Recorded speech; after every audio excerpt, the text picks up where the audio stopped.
नमस्कार दोस्तों, मैं लवली कुमारी। स्वागत है आपका इस YouTube चैनल में। आज हम बात करेंगे आईटी में जो वर्क इन्वायरमेंट टॉक्सिक चल रहा है बहुत ज़्यादा।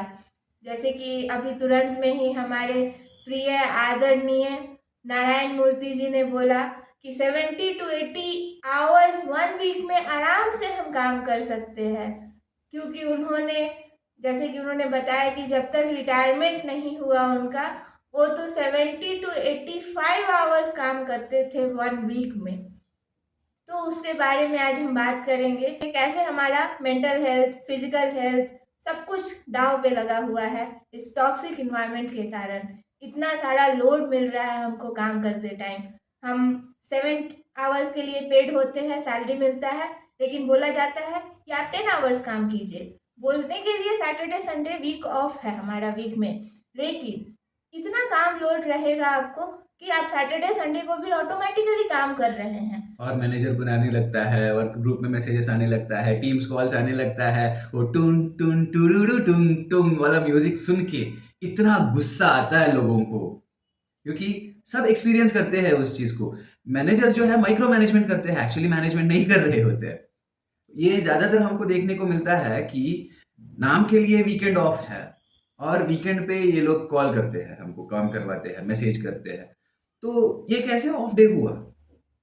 और तो और, जैसे ही आपका 6 बजने वाला रहेगा, काम खत्म होने के लिए आप सोचते रहेंगे, 5 बजे आपको एक मीटिंग में बुलाया जाएगा, क्योंकि मैनेजमेंट जो टॉप लेवल पे बैठे हैं सुबह आएंगे 10 बजे, मान लीजिए 9 बजे आ भी गए, उसके बाद इधर उधर घूमते घूमते 2 सुट्टा मारने के लिए नीचे जाते बाते, जब 2 3 4 बजेगा तब उनके दिमाग में आएगा अरे कुछ काम नहीं किए, फिर वही घर जाना होगा, बोरिंग लाइफ, बीवी वही बोरिंग देखने को मिलेगी, काय काय काय काय करते हुए। चलो, अब सबको मीटिंग बुलाओ और दूसरा एक काम बोल देगा, सारा को फिनिश करके जाना है, तुम भले ही 8 बजे तक रहो ऑफिस में। और ये ओवर वर्क टाइम जो करते हैं, यही देख के मैनेजमेंट को ये लोग दिखाते हैं कि वो लोग एक्स्ट्रा काम कर रहे हैं। क्यों आप जितना आपके 7 to 8 आवर्स के वर्क टाइम है, इसी में पूरा काम खत्म नहीं कर सकते हैं या करवा सकते हैं?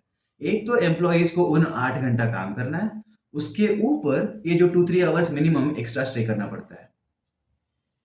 तो हमारा कुछ भी वर्क लाइफ बैलेंस नहीं करना है। जैसे कि हमारे आदरणीय नारायण मूर्ति जी भी बोलते हैं, what is work life balance? ऐसा कुछ नहीं है।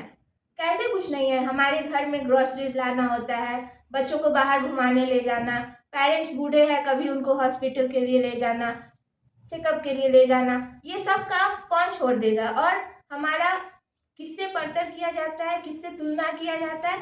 नरेंद्र मोदी जी से।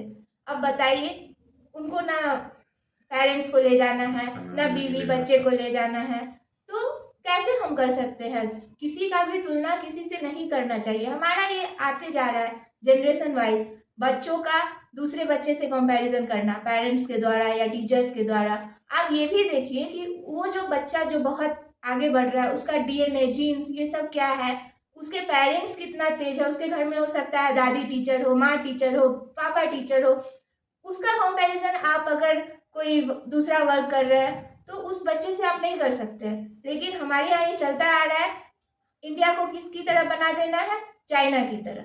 अब सब कुछ आप चाइना की तरह आप प्रोवाइड कर रहे हैं, नहीं ना?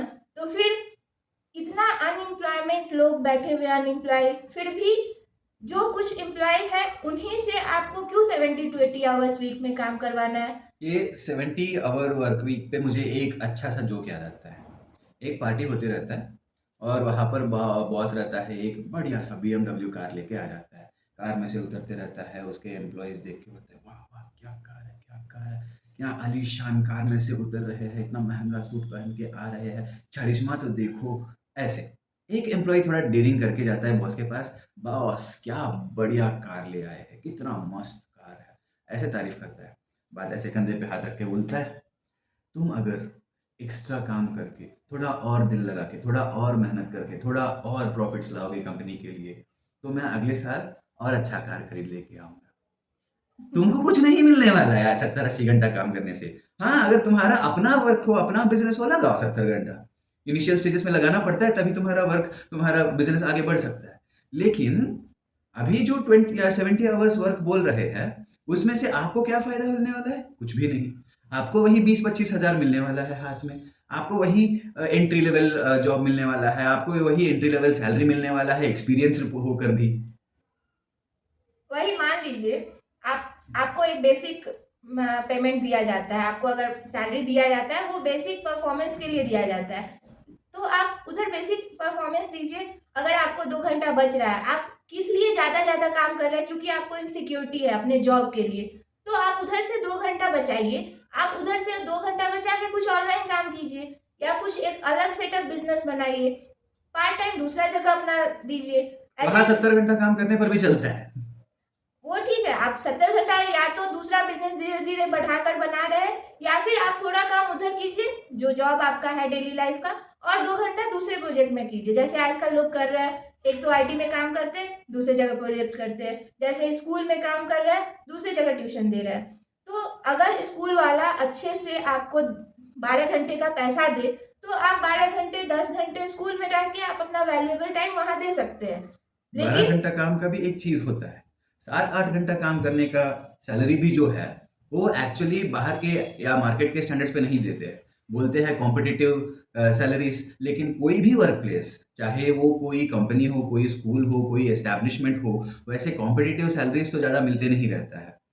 और जो सैलरी देते हैं, वो अगर काफ़ी रहता उस आदमी को, उस इंसान को अपना फैमिली चलाकर भी और एम्बिशंस पूरे करने के लिए, जैसे अभी जो सैलरीज़ मिलता है, रेंट या ईएमआई पे कर सकते हैं और बिल्स भर सकते हैं, खाना कपड़ा खरीद सकते हैं, ग्रोसरी खरीद सकते हैं, ज़्यादा से ज़्यादा 5,000 सेव कर सकते हैं। उससे क्या होने वाला है?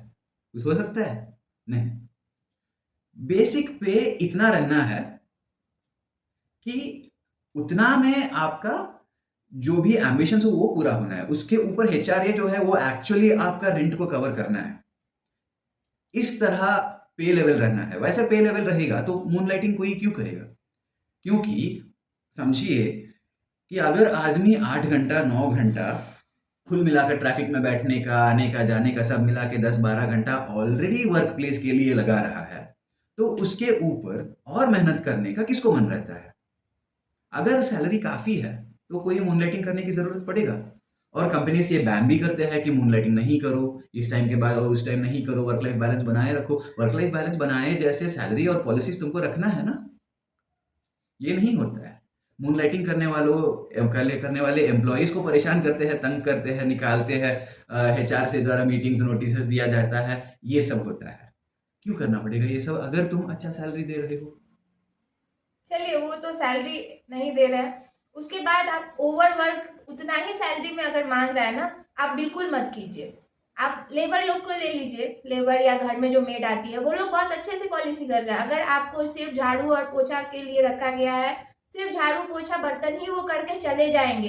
अगर आपने बोल दिया थोड़ा पंखा साफ कर दो, थोड़ा डस्टिंग कर दो, वो नहीं करेंगे। अगर करेंगे तो आपसे एक्स्ट्रा पैसा मांग ही लेंगे। लेकिन आप क्या कर रहे हैं, अपने बॉस को चाटने के लिए, अपना दिखाने के लिए वी कैन डू वाला एक ट्रेनिंग हो जाता है, हाउ इज द जोश, हाउ इज द जोश। वो होने के बाद आप एक्स्ट्रा 2 आवर 3 आवर 4 आवर दे रहे हैं अपना, और आपको सैलरी उतना ही फिक्स मिल रहा है। हाँ, अगर आपको वर्क आवर जैसे 1 आवर 2 आवर जितना आपने काम किया, उसके बदले आपको इंसेंटिव्स, ओवर पे, ये सब अगर है तो आप कीजिए, क्यों नहीं करेंगे। कंपनी से ज्वाइन करने से पहले ही ओवर टाइम का पैसा मिलता है कि नहीं ये पहले ही पता करके तब ज्वाइन करना है। अगर बोल रहे हैं कि ओवर टाइम पे देंगे और उसका रिकॉर्ड आपके अपॉइंटमेंट लेटर में मेंशन रहना है, और जब भी आप ओवर टाइम करते हैं वर्क और उसका एक रिकॉर्ड बने रहना है, उसका एक कॉपी एचआर के पास जाना है, ये इंश्योर करना है आपको। और ईयर मंथ एंड में जब आपको वो सैलरी मिल रहा होता है उसमें ओवर टाइम पे मिला है कि नहीं ये भी देखना है। 1 घंटा क्या आधा घंटा क्यों क्यों छोड़ना है? आवरली बेसिस पे ये जो पे रहता है, ये एक्चुअली बहुत फ़ायदेमंद होता है, क्योंकि आप दिन में इतने घंटे क्लॉक इन कर रहे हैं, आपका पंच इन टाइम ये है, पंच आउट टाइम ये है, इतने के बीच में आपको जितना सैलरी आ रहा है, आ रहा है। और उसके बाद आधा घंटा भी एक्स्ट्रा काम किए, आपको अगर पर आवर इतना फॉर एग्ज़ाम्पल ₹1000 मिल रहा है पर आवर, ₹500 आपको आधा घंटा का मिलना चाहिए, 15 मिनट का आपको ₹250 मिलना चाहिए, क्योंकि वो आपका हक है, आपका मेहनत है। अगर वो नहीं दे रहा है कंपनी, तो इट इज़ एक्सप्लॉइटेशन। वही देखिए, आपका पंचिंग टाइम जो रहता है वो फिक्स रहता है, उससे आपका लॉगिन टाइम लेट नहीं होना है। वही पंच आउट के टाइम में हायर लेवल मैनेजमेंट का दिमाग घूम गया है, अभी ये वर्क पूरा हो जाना है, कुछ उस टाइम 5 बजे बोलेंगे, नहीं, नहीं, ये कोटिंग जो आपने किया है, वो थोड़ा ठीक नहीं है, ऐसे नहीं, ऐसे कर दीजिए। उसमें आपका 7 बज गया, 8 बज गया, उसका आपको कोई वैल्यू नहीं है। ऐसा भी नहीं है कि कल हो के आपका लॉगिन टाइम को कम कर दिया जाएगा या बढ़ा दिया जाएगा, ऐसा कुछ भी नहीं है। आपका जो एक्स्ट्रा जा रहा है, वो तो बस जा रहा है, हवा में जा रहा है। और इससे जो आपको फ्रस्ट्रेशन होता है, उसको कम करने के लिए टीम बिल्डिंग एक्टिविटीज़ रखा जाता है, जिसमें आपको बोला जाता है कि आप एक फैमिली हो। सही में, कोई भी वर्कप्लेस अगर इस तरह workplace is a family, employees को employers and colleagues are family, ऐसे बात बोलना एक सबसे बड़ा रेड फ्लैग है, याद रखिए। क्योंकि फैमिली से जो सैक्रिफाइसेस होता है, वो आपसे एक्सपेक्ट करते हैं, लेकिन वो नहीं निभाते हैं वो चीज़। ये बात बहुत जगह देखा जाता है कि बिगिनिंग में ही बोला जाता है कि वी आर अ फैमिली, इतना क्लोजली हम काम करते हैं, और फिर वही चीज़ को यूज़ करके आपको इमोशनल ब्लैकमेल किया जाता है कि won't you work for your family, जबकि आपका असली फैमिली कहीं और बैठा रहता है आपके इंतज़ार में। एंड अगर आपको कोई भी प्रॉब्लम हुआ, ना वो लोग कुछ देंगे, ना 1 महीने का सैलरी देंगे, ना कोई आपका फैमिली का रखवाले करने आएगा। यही आप रिसेंटली न्यूज़ में देखे होंगे कि आईटी एम्प्लॉइज़ ऑफ़िस में बैठे-बैठे मर गए हैं, चाहे उनको कुछ हो के मर गया है। एम्प्लॉइज़ को 1 दिन का छुट्टी तक नहीं मिलता है उनके फ्यूनरल में अटेंड करने।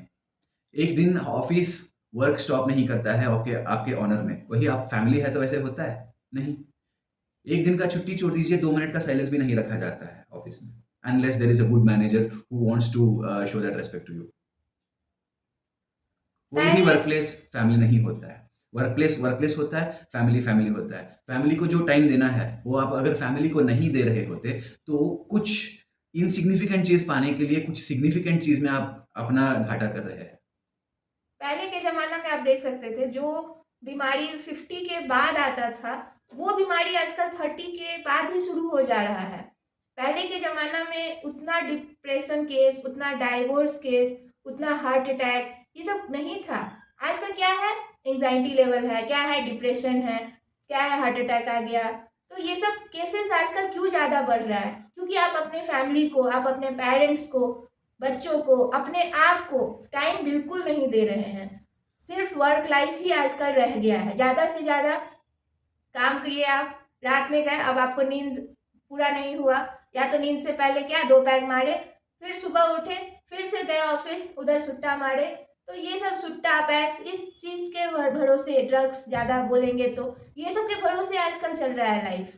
और ये सब स्ट्रेस बस्टर्स बन रहे हैं, और ज़्यादातर ये स्ट्रेस का रीज़न वर्क रिलेटेड ही रहता है, और यही वर्क रिलेटेड स्ट्रेस के कारण आपके फैमिली रिलेशनशिप में स्ट्रेन्ड रिलेशनशिप्स हो रहे हैं। चाहे हस्बैंड वाइफ हो, चाहे पेरेंट चाइल्ड हो, चाहे आपके पेरेंट्स के साथ हो, ये सब में आपके रिलेशनशिप बहुत स्ट्रेन हो जाता है, क्योंकि उन लोगों को एक असंतुष्टि रह जाता है कि हमारा परिवार का इतना अहम हिस्सा है ये इंसान, और ये हमको टाइम नहीं दे पा रहा है। एंड दैट फ्रस्ट्रेशन वो जो रहता है, उसको वो लोग बयान नहीं कर सकते हैं, क्योंकि अगर वो बोलेंगे, आपसे सीधा यही बात आएगा कि कमा के कौन आ रहा है।